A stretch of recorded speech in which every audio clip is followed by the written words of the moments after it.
इस एपिसोड के स्टार्टिंग में हमें पुलिस स्टेशन का सीन दिखाया जाता है। जियोंगजुन का पोस्टमार्टम रिपोर्ट देखकर ऑफिसर्स को पता चलता है कि जियोंगजुन की काफी सारी हड्डियां टूटी हुई थी। उसको चाकू मारा गया था तो बॉडी का सारा खून बहने की वजह से उसकी मौत हुई थी। उनको ये भी पता चलता है कि जियोंगजुन के फोरहेड पर जो निशान बना था उसका मतलब हेल है। वही बिटना मांदो को और भी केसेस ढूंढने को कहती है ताकि जल्द से जल्द अपना मिशन कंप्लीट करके हेल वापस जा सके। मांदो कहता है खूंखार और बेरहम क्रिमिनल्स के बारे में पुलिस को ही पता होता है क्योंकि वो लोग ही उनको पकड़ने का काम करते हैं। तो आपको ऐसे क्रिमिनल्स के बारे में पता करने के लिए हान से दोस्ती करनी चाहिए। तो बिटना कहती है मुझे नहीं लगता कि वो मुझसे दोस्ती करेगा क्योंकि उसकी नजर में मैं एक बुरी जज हूँ। तभी उसकी असिस्टेंट आकर उसको बताती है कि उसको चीफ ने बुलाया है। बिटना ने जियोंगजुन को सिर्फ फाइन चार्ज करके छोड़ दिया था जिसकी वजह से चीफ उसको बहुत बातें सुनाते हैं। बिटना ने जो कपड़े पहने होते हैं और काफी सारा मेकअप किया होता है इसके लिए भी उसको डांट पड़ती है, पर बिटना उनकी बातों को जरा भी सीरियसली नहीं लेती और वहाँ से चली जाती है। तो चीफ गुस्से में कहते हैं मैं सिर्फ असेंबली मैन जंग की वजह से इसको बर्दाश्त कर रहा हूँ, वरना मैं इसको कब का निकाल चुका होता। फिर जब बिटना कैंटीन में अपने कलीग्स के साथ लंच कर रही होती है तो टीवी पर असेंबली मैन जंग के बारे में न्यूज चल रही होती है। तो सभी लोग उनके बारे में ही बात करने लगते हैं। तो बिटना उन सभी से पूछती है कि ये असेंबली मैन जंग कौन है। ये सुनकर सभी लोग हैरान रह जाते हैं और कहते हैं क्या एक्सीडेंट के बाद सच में तुम्हारी याददाश्त चली गई है, तुम आखिर उनको कैसे भूल गई। यहाँ पर बिटना को पता चलता है कि असेंबली मैन जंग के बड़े बेटे के साथ उसकी एंगेजमेंट हुई थी पर उसने एंगेजमेंट तोड़ दी थी। बिटना धीरे से कहती है अगर ऐसी बात है तो अच्छा ही है कि मुझे याद नहीं है। फिर हम चीफ को देखते हैं जो कि मिस्टर जंग के साथ डिनर करने आए होते हैं। चीफ उनसे कहते हैं एक्सीडेंट के बाद बिटना की याददाश्त चली गई है पर वो ठीक है। मिस्टर जंग अपने बेटे यंगजिन से कहते हैं तुम उसके एक्स फियांसे हो तो एक्सीडेंट के बाद उससे एक बार तो मिलना चाहिए था। चीफ कहते हैं एक्सीडेंट के बाद बिटना पूरी तरह बदल गई है, ऐसा लगता है कि वो बिटना नहीं बल्कि कोई और ही है। मिस्टर जंग चीफ को बिटना का ख्याल रखने को कहते हैं, साथ ही अपने बेटे से कहते हैं कि वो एक बार जाकर बिटना से मिल ले। वही बिटना घर आकर ये सोच रही होती है कि उसको क्या करना चाहिए जिससे हान उसको बुरी जज ना समझे। अब यहाँ से कुछ हफ्ते बीत जाते हैं। हान से मिलने मिनजियोंग आती है तो हान उससे पूछता है कि वो कैसी है। मिनजियोंग कहती है मैं ठीक हूँ और मैंने काम पर भी जाना शुरू कर दिया है। अगर आपने मेरी मदद ना की होती तो शायद मैं कभी नॉर्मल लाइफ नहीं जी पाती, तो मेरे लिए इतना कुछ करने के लिए आपका थैंक यू। वो हान को ये भी बताती है कि जियोंगजुन के मरने के कुछ दिन बाद जब वो चर्च गई थी तो उससे मिलने बिटना आई थी और उसने उससे कुछ ऐसी बातें कही थी जिससे उसके अंदर जीने की उम्मीद जगी थी। हान जब घर जा रहा होता है तो वो बिटना के बारे में ही सोच रहा होता है। तभी रास्ते में उसको बिटना मिल जाती है। बिटना कहती है मैं तुमसे मिलने पुलिस स्टेशन गई थी तो तुम्हारे कलीग से मुझे पता चला कि तुम मुझे कहाँ पर मिलोगे, क्या तुम मेरे साथ ड्रिंक करना चाहोगे। लेकिन हान मना कर देता है तो बिटना जिद पर अड़ जाती है कि उसको ड्रिंक करना ही पड़ेगा। हान उसके जिद के आगे टिक नहीं पाता है और ड्रिंक करने के लिए मान जाता है। फिर वो दोनों ड्रिंक करने के लिए एक जगह पर बैठ जाते हैं। हान कहता है मैं मिनजियोंग से मिला था, वो तुम्हारे बारे में ही बात कर रही थी। तो बिटना कहती है जरूर उसने मेरे बारे में बुराई की होगी। हान कहता है ऐसा नहीं है, उसको तुम्हारी बातें अच्छी लगी थी, तुम्हारी बातों से उसको जीने की उम्मीद मिली। तो बिटना कहती है ये सब जानकर अब तुम मेरे बारे में क्या सोचते हो। हान कहता है मैं काफी कंफ्यूज्ड हूँ क्योंकि मैं तुम्हें ठीक से समझ नहीं पाया हूँ। बिटना हान को काफी ड्रिंक कराती है और उससे पूछती है कि क्या कोई ऐसा केस है जो कि तुम सॉल्व नहीं कर पा रहे हो, क्या कोई ऐसा ब्रूटल किलर है जिसको तुम पकड़ नहीं पा रहे हो। तो हान कहता है हाँ बहुत सारे हैं पर मैं तुम्हें बता नहीं सकता क्योंकि ये कॉन्फिडेंशियल है। बिटना उसको और ज्यादा पिलाती है और कुछ क्रिमिनल्स का नाम पूछती है। तो हान कहता है ठीक है मैं एक नाम बताता हूँ पर किसी को बताना मत। वो उसको अपना नाम बताता है और कहता है कि उसने 3 लोगों की जान ली है। बिटना ये सुनकर काफी हैरान रह जाती है और पूछती है कि वो 3 लोगों को मार कर डिटेक्टिव कैसे बन गया। तो हान बताता है कि उस वक्त वो काफी छोटा था। बिटना पूछती है कि क्या उनके परिवार वालों ने तुम्हें माफ कर दिया है। तो हान कहता है वो लोग मुझे कभी माफ नहीं करेंगे। बिटना पूछती है कि क्या वो अपना क्राइम कबूल कर रहा है। तो हान कहता है हाँ मैंने जो गुनाह किए हैं उसके लिए मैं हेल जाना डिजर्व करता हूँ, मुझे जीने का कोई हक नहीं है। बिटना पूछती है क्या मैं उन लोगों के फैमिली मेंबर से मिल सकती हूँ। तो हान कहता है तुम उसके बगल में ही बैठी हो। फिर वो नशे की हालत में टेबल पर ही सो जाता है और उसके आंखों से आंसू आ रहे होते हैं। उसके बाद रात को जब हान की नींद खुलती है तो बिटना उससे पूछती है कि उसने जो कुछ भी बताया था क्या वो सच है। हान कहता है क्या तुम ये सारी बातें सीक्रेट रख सकती हो। तो बिटना कहती है मुझे लगा था कि तुम अच्छे इंसान हो पर तुमने तो 3 लोगों को मारा है,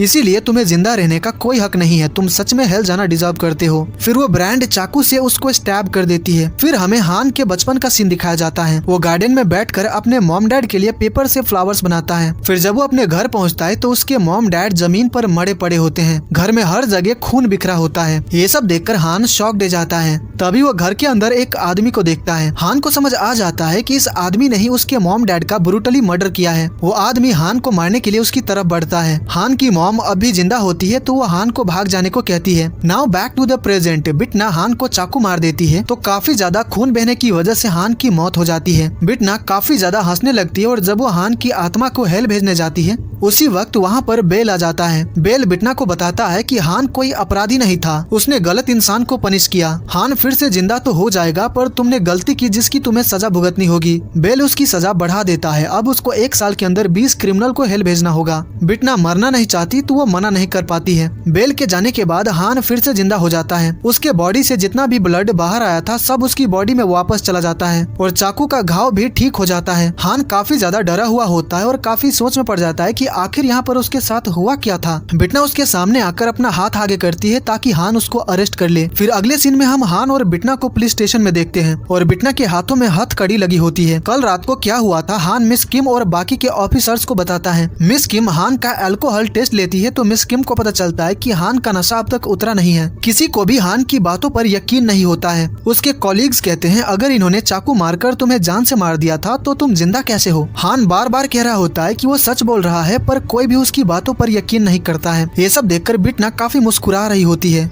मिस किम हान से कहती है तुम्हें ड्रिंकिंग छोड़ देना चाहिए, नशे में तुम कुछ भी इमेजिन करने लगती हो। मिस किम और ऑफिसर्स हान की तरफ से बिटना से माफी मांगते हैं और हथकड़ी खोल देते हैं। फिर बिटना स्माइल करते हुए वहाँ से चली जाती है। बिटना मांदो से मिलती है और उसको सारी बातें बताती है कि हान को मारने के बाद क्या हुआ था। तो मांदो कहता है उसको मारने से पहले आपको श्योर कर लेना चाहिए था कि वो मर्डरर है कि नहीं। जिस पे बिटना कहती है इसमें तुम्हारी ही गलती है क्योंकि तुमने ही मुझे आइडिया दिया था कि मुझे हान से दोस्ती करके क्रिमिनल्स के बारे में पता करना चाहिए। अगर तुमने आइडिया नहीं दिया होता तो मैं वैसा कुछ करती ही नहीं। तो मांदो कहता है आप ये ठीक नहीं कर रही हैं, अपनी खुद की गलती मुझ पर थोप रही हैं। तभी वहाँ पर रेस्टोरेंट की एक वेटर बिटना पर चाकू तान देती है। हमें यहाँ पर पता चलता है कि उस लड़की का नाम आरोंग है पर इस ह्यूमन बॉडी को हेल की एक डीमन सोल्जर ने पोजेस्ड किया है जिसका नाम ग्रेमोनी है। बिटना की आत्मा हेल से भाग रही थी तो उसको पकड़ने का काम ग्रेमोनी का था पर वो उसको पकड़ नहीं पाई थी जिससे वो हेल से भाग गई थी। वो अपने काम में नाकाम रही थी तो बेल ने उसको भी सजा काटने के लिए अर्थ पर भेजा है। ग्रेमोनी को लग रहा होता है कि बिटना की आत्मा अपने बॉडी में वापस आ गई थी जिसकी वजह से वो इस वक्त जिंदा है। पर जब मांदो से उसको पता चलता है कि बिटना की बॉडी में जस्टिका है तो वो शॉक दे जाती है और जल्दी से उससे माफी मांगती है। पर वो काफी ज्यादा खुश भी होती है क्योंकि वो जस्टिका को अपना हीरो मानती है। फिर वो तीनों किसी और जगह पर आकर बात करने लगते हैं। ग्रेमोनी को पता चलता है कि जस्टिका यहाँ अर्थ पर क्या करने आई है तो वो जस्टिका की मदद करने का डिसाइड करती है और साथ ही वो अपना पनिशमेंट भी पूरा करेगी। फिर हम असेंबली मैन जंग के बेटे यंग जिन को देखते हैं। बिटना जिस एरिया में रहती है उस एरिया का रीडेवलपमेंट का काम यंग जिन की कंपनी को मिला है। उससे मिलने मिस्टर जंग आते हैं और रीडेवलपमेंट का काम कैसा चल रहा है पूछते हैं। यंग जिन उनको बताता है कि वहाँ के लगभग सभी लोग मान गए हैं पर वहाँ की हुआंगचियोन विला की ऑनर इसके खिलाफ है। मिस्टर जंग कहते हैं क्या तुमने वहाँ के किराएदारों को मनाने की कोशिश की। तो यंग जिन कहता है हमने सभी किराएदारों को कांटेक्ट कर लिया है पर एक को मनाना थोड़ा मुश्किल लग रहा है और वो जज कांग बिटना है। मिस्टर जंग कहते हैं आखिर बिटना वहाँ पर क्यों रह रही है। तो यंग जिन कहता है मुझे नहीं पता, शायद एक्सीडेंट के बाद उसकी फाइनेंशियल कंडीशन ठीक नहीं है। फिर हमें पुलिस स्टेशन का सीन दिखाया जाता है। सभी लोग जियोंगजुन के केस पर काम कर रहे होते हैं। तभी मिस किम कहती है क्या हमें हान के बदले उस जज की बातों पर यकीन करना चाहिए। ऑफिसर कहते हैं हान ने पी रखी थी और उसने जो बातें बताई थी वैसा होना पॉसिबल ही नहीं है। ऐसे में जज बिटना की बातों पर यकीन करने के अलावा हम कर भी क्या सकते हैं। तो मिस किम कहती है तुम्हारी बातें बिल्कुल सही है, मुझे भी हान की बातों पर यकीन नहीं है पर जज बिटना के बारे में कुछ तो अजीब है, वो आम इंसान लगती ही नहीं है। फिर हम हान को हॉस्पिटल में डॉक्टर के पास देखते हैं। वो यहाँ पर मिस किम के कहने पर आया है। हान डॉक्टर को वो सारी बातें बताता है जो कि उसके साथ हुआ था पर डॉक्टर भी उसके ऊपर यकीन नहीं करती है। डॉक्टर उसको बताती है कि उसको डिल्यूजनल डिसऑर्डर है। हान के ऊपर कोई भी यकीन नहीं कर रहा है जिससे वो बहुत फ्रस्ट्रेटेड होता है क्योंकि उसको खुद पर पूरा यकीन है कि उसके साथ वो सब सच में हुआ था। हॉस्पिटल में उससे मिलने बिटना आती है और कहती है मैंने बताया था ना कि डॉक्टर्स पागल हैं, मुझे पता है कि उन्होंने जिस बीमारी के बारे में तुम्हें बताया है वो डी से स्टार्ट होता है। फिर वो दोनों एक नदी के पास आ जाते हैं ताकि शांति से बात कर सके।